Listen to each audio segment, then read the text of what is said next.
ಓಂ ಶ್ರೀ ಗುರು ಬಸವಲಿಂಗಾಯ ನಮಃ. ಸರ್ವರಿಗೂ ಶರಣು ಶರಣು. ಮಾನವನ 5 ಶಕ್ತಿಗಳನ್ನು ಅವಲಂಬಿಸಿ 5 ಯೋಗಗಳು.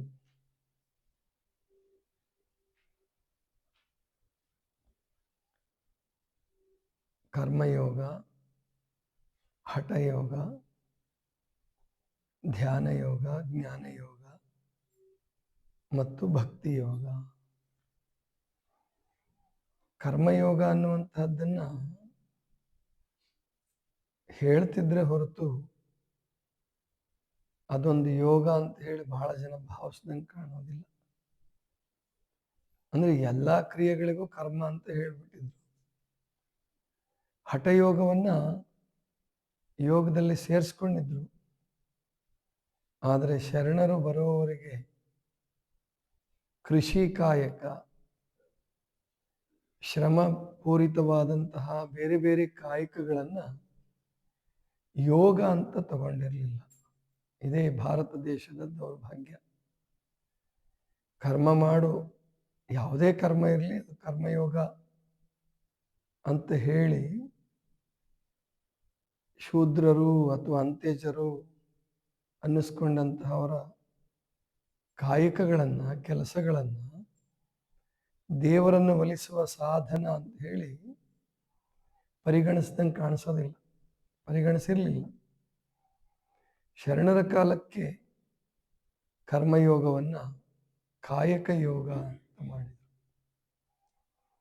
ಹಠ ರಾಜಯೋಗ, ಮಂತ್ರಯೋಗ, ಲಯಯೋಗ, ಹಠಯೋಗ ಇಷ್ಟೇ ಇಟ್ಬಿಟ್ಟಿದ್ರು, 4. ಅದ್ರಲ್ಲಿ ಭಕ್ತಿನ ಯಾವುದ್ರಲ್ಲಿ ಇಟ್ಟಿದ್ರೋ, ಯಾಕಂದ್ರೆ ನಾನು ಯೋಗ ಅಭ್ಯಾಸಗಳನ್ನು, ಯೋಗ ದರ್ಶನವನ್ನು ಶಾಸ್ತ್ರೀಯವಾಗಿ ಅಭ್ಯಾಸ ಮಾಡಿದವನಲ್ಲ. ಅಂದರೆ ಕಾಲೇಜಲ್ಲಿ ಅಥವಾ ಡಿಗ್ರಿನಲ್ಲಿ ಆ ಥರ ಅಭ್ಯಾಸ ಮಾಡಿದವನಲ್ಲ. ಸ್ವಾನುಭವದಿಂದ ಮತ್ತು ಅಧ್ಯಯನದಿಂದ, ಅಂದರೆ ಪುಸ್ತಕಗಳ ಅಧ್ಯಯನದಿಂದ ತಿಳ್ಕೊಂಡಂಥ. ಆ ದೃಷ್ಟಿಯಿಂದ ಹಠಯೋಗವನ್ನು ನೀವು ಮಾನ್ಯ ಮಾಡಿದರೆ ಅದಕ್ಕಿಂತ ಶ್ರೇಷ್ಠವಾದದ್ದು ಕರ್ಮಯೋಗ. ಆದರೆ ನಮ್ಮ ದೇಶದಲ್ಲಿ ಸಾಂಪ್ರದಾಯಿಕರು ಹಾಗೆ ಭಾವಿಸಿರಲಿಲ್ಲ. ಹಿಮಾಲಯದಲ್ಲಿ ಹೋಗಿ ಚಳಿಯಲ್ಲಿ ದಿಗಂಬರನಾಗಿ ನಿಂತ್ಕೊಂಡು ತಪಸ್ಸು ಮಾಡಿದರೆ ಅದು ಬಹಳ ಶ್ರೇಷ್ಠ. ಎಲ್ಲರಿಗೂ ಅನ್ನವನ್ನು ಕೊಡ್ತಕ್ಕಂತಹ ಹೊಲದಲ್ಲಿ ಹೋಗಿ ಅವನು ಕಿಂಕರನಾಗಿ ಭೂಮಿ ತಾಯಿಯ ಸೇವೆ ಮಾಡ್ತಾ ಇದ್ದೀನಿ ಎನ್ನುವ ಭಾವದಿಂದ ಮಣ್ಣಿನ ಮಗನಾಗಿ ದುಡಿತಕ್ಕಂಥದ್ದು ಕನಿಷ್ಠ ಅಂತ ಏನು ಭಾವನೆ ಇತ್ತು, ಅನೇಕ ಅನರ್ಥಗಳಿಗೆ ಅದು ಕಾರಣ ಆಯಿತು.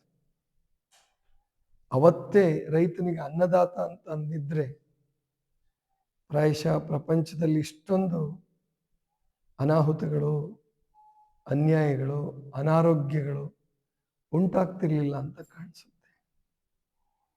ಇನ್ಮೇಲಾದರೂ ನಾವು ಎಲ್ಲರೂ ಕಲ್ತ್ಕೋಬೇಕು. ನೀವು ಮನೆಯಲ್ಲಿ ಮಾಡ್ತಕ್ಕಂತಹ, ಅಂದರೆ ತಾಯಂದರು ಮಾಡ್ತಕ್ಕಂಥ ಅಡುಗೆ, ಕಸಗುಡಿಸೋದು, ಮಕ್ಕಳು ನೋಡ್ಕೊಳ್ತಕ್ಕಂಥದ್ದು, ಗಂಡನ ಜೋಪಾನ ಮಾಡ್ತಕ್ಕಂಥದ್ದು, ಇವೆಲ್ಲವೂ ಕೂಡ ಯೋಗಗಳೇ. ಯಾಕೆ ಯೋಗಗಳಲ್ಲ ಇವು? ಅವಕ್ಕೆ ಕರ್ಮಯೋಗ ಅಂತ ಅವ್ರ ಭಾಷೆಯಲ್ಲಿ ಹೇಳಿದ್ರೆ ಕಾಯಕ ಯೋಗ ಅಂತ ಹೇಳಿ ನಾವು ಶರಣರ ಪರಿಭಾಷೆಯಲ್ಲಿ ಹೇಳಬೇಕು.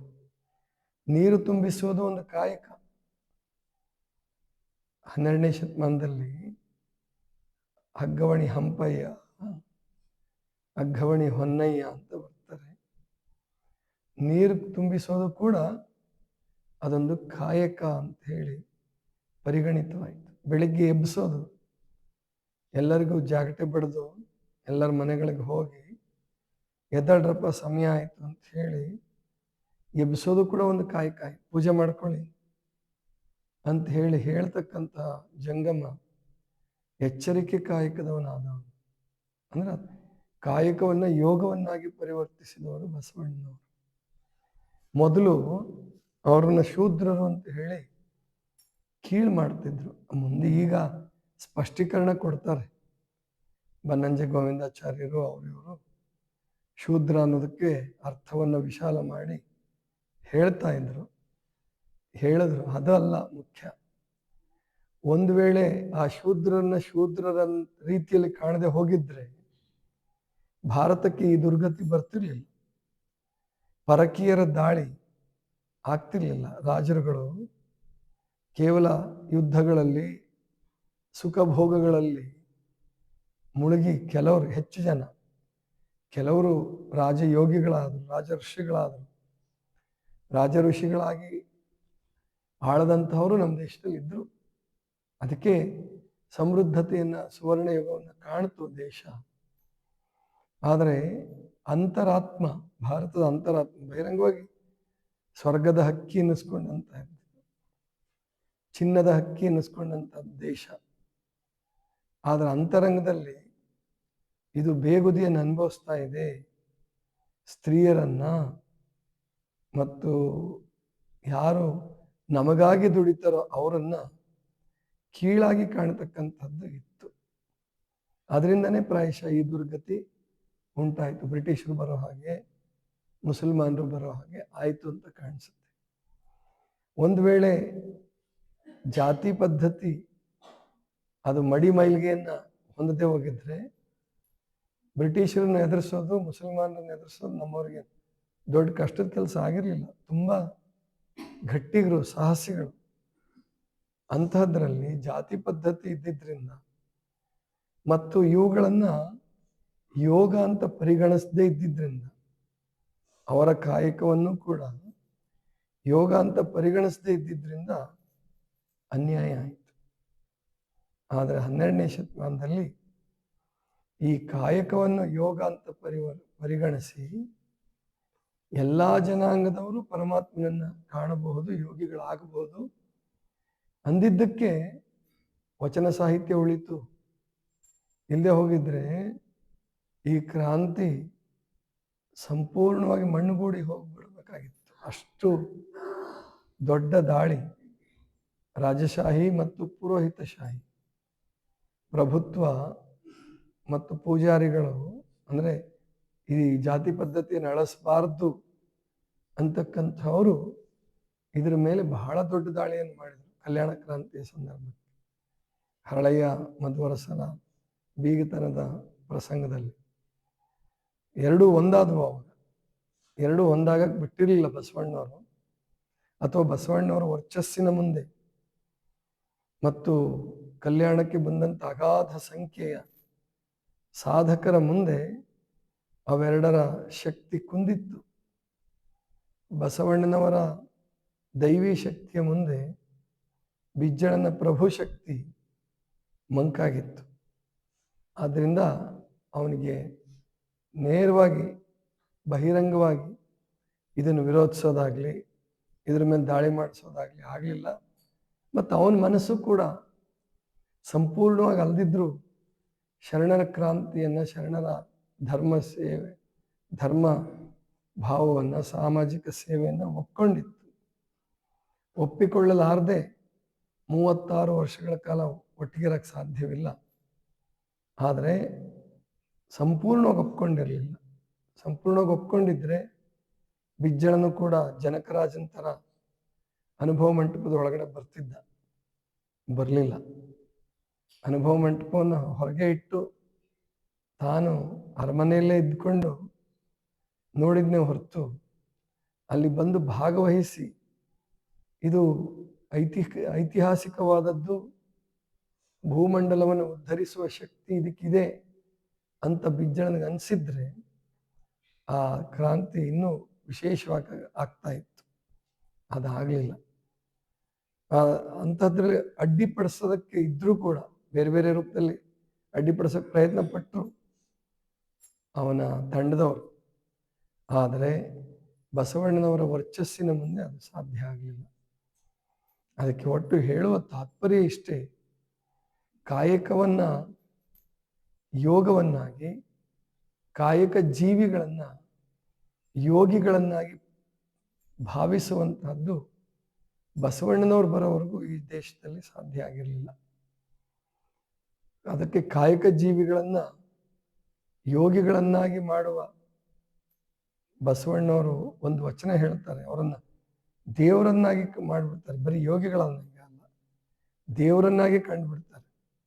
ಮಾಡುವ ನೀಡುವ ಭಕ್ತನ ಕಂಡಡೆ ನಿಧಿ ನಿಧಾನವ ಕಂಡಂತಾಯಿತು. ಪಾದೋದಕ ಪ್ರಸಾದ ಜೀವಿಯ ಕಂಡಡೆ ಹೋದ ಪ್ರಾಣ ಮರಳಿದಂತಾಯಿತು. ಅನ್ಯರ ಮನೆಗೆ ಹೋಗಿ ತನ್ನ ಉದರವ ಹೊರೆಯದ ಅಚ್ಚ ಶರಣರ ಕಂಡರೆ ನಿಶ್ಚಯವಾಗಿ ಕೂಡಲ ಸಂಗಯ್ಯನೆಂಬೆನು. ಇದು ಅದ್ಭುತವಾದಂತಹ ಮಾತು. ರೈತರನ್ನ, ಕಾರ್ಮಿಕರನ್ನ, ಕೂಲಿಕಾರರನ್ನ ದೈವಿ ಮಟ್ಟಕ್ಕೆ, ದೇವರ ಸ್ಥಾನಕ್ಕೆ ಏರಿಸಿದಂತಹ ವಚನ ಅದು. ಮಾಡುವ ನೀಡುವ, ಕಾಯಕ ಮಾಡುವ, ದಾಸೋಹದ ಮೂಲಕ ನೀಡುವ ಭಕ್ತನ ಕಂಡರೆ ಅವನೇ ನಿಧಿ ನಿಧಾನ. ಯಾಕಂದ್ರೆ ರಾಜ್ಯ ನಡಿಬೇಕಾದ್ರೆ ತೆರಿಗೆ ಕೊಡ್ಬೇಕು ಅವನು, ಇಲ್ಲದ್ರೆ ರಾಜ್ಯ ಎಲ್ಲಿ ನಡಿಬೇಕು? 1/3 ಭಾಗ ತೆರಿಗೆ ಕೊಡ್ತಿದ್ದಿದ್ದ ಅವಾಗ. ಇವಾಗ ರೈತರಿಗೆ ಅಷ್ಟೊಂದು ತೆರಿಗೆ ಇಲ್ಲ. 1/3 ಭಾಗ ತೆರಿಗೆ ಅಷ್ಟು, ಅಥವಾ 4ನೇ ಭಾಗ ತೆರಿಗೆ, ಅಷ್ಟೊಂದು ತೆರಿಗೆ ಕೊಡಬೇಕಾಗಿತ್ತು ರೈತ. ಅವನಿಂದನೇ ರಾಜ್ಯ ನಿಂತಿದ್ದು, ಅವನ ದುಡಿತದ ಆಧಾರದ ಮೇಲೆ ನಿಂತಿದ್ದು. ಆದರೆ ಅವನನ್ನ ಯೋಗಿ ಅನ್ನೋದಕ್ಕೆ ಸಿದ್ಧವಾಗಿರಲಿಲ್ಲ ರಾಜಶಾಹಿ. ಆದ್ದರಿಂದ ಬಹಳ ಅನಾಹುತಗಳಾಯಿತು. ಅದೇನೇ ಇರಲಿ, ಅದು ಕಾಲ ಮಹಿಮೆ, ಅದು ಯಾವುದರ ಇಚ್ಛೆಯೋ ಗೊತ್ತಿಲ್ಲ. ಆದರೆ ಇನ್ಮೇಲಾದರೂ ನಾವು ಪ್ರತಿಯೊಂದು ಕಾಯಕವನ್ನು ಯೋಗದ ರೀತಿಯಲ್ಲಿ ನಾವು ಮಾಡೋದು ಕಲಿಬೇಕು. ಸುಮ್ಮನೆ ಕಸ ಹೊಡೆಯೋದಲ್ಲ. ಕಸ ಹೊಡೆಯೋದು ನಮ್ಮ ಉದ್ಧಾರಕ್ಕೆ ಕಾರಣ. ಅದನ್ನೇ ಯೋಗ ಅಂತ ಭಾವಿಸಿ ಕಸ ಹೊಡೆಯೋದು. ಅಡುಗೆ ಮಾಡುವಾಗ ಅದೊಂದು ಯೋಗ ಅಂತ ಮಾಡೋದು. ಸ್ವಚ್ಛತೆ ಮಾಡುವಾಗ, ಏನಾದರೂ ಕ್ರಮಬದ್ಧವಾಗಿ ಜೋಡಿಸುವಾಗ, ಪುಸ್ತಕಗಳನ್ನು ಜೋಡಿಸುವಾಗ ಅದು ಒಂದು ಯೋಗ. ಟಾಯ್ಲೆಟು ಬಾತ್ರೂಮ್ ಸ್ವಚ್ಛ ಮಾಡುವಾಗ ಅದು ಒಂದು ಯೋಗ. ಈ ಭಾವ ಇದ್ದರೆ ನಮ್ಮ ಉದ್ಧಾರ ಸಾಧ್ಯ. ಆಶ್ರಮಗಳು ಬೆಳೀತವೆ, ಮನೆಗಳು ಬೆಳೀತವೆ, ರಾಜ್ಯಗಳು, ದೇಶಗಳು ಬೆಳೀತವೆ. ಇಲ್ಲದೇ ಇದ್ರೆ ಮತ್ತೆ ಹಾಳಾಗುತ್ತೆ. ರೋಗಗ್ರಸ್ತವಾಗಿ ಸಮಾಜ ನಾಶ ಹೊಂದುತ್ತೆ. ಅದಾಗಬಾರ್ದು ಅಂದರೆ ಆದಷ್ಟು ಬೇಗ ಈ ಎಲ್ಲವನ್ನೂ ಕಾಯಕ ಅಂತ ಭಾವಿಸಿ ನಾವು ಅವನ್ನ ಪ್ರೀತಿಯಿಂದ ಮಾಡೋದನ್ನು ಕಲಿಬೇಕು. ಇದಿಷ್ಟು ಇವತ್ತಿನ ಚಿಂತನ. ಸರ್ವರಿಗೂ ಶರಣ.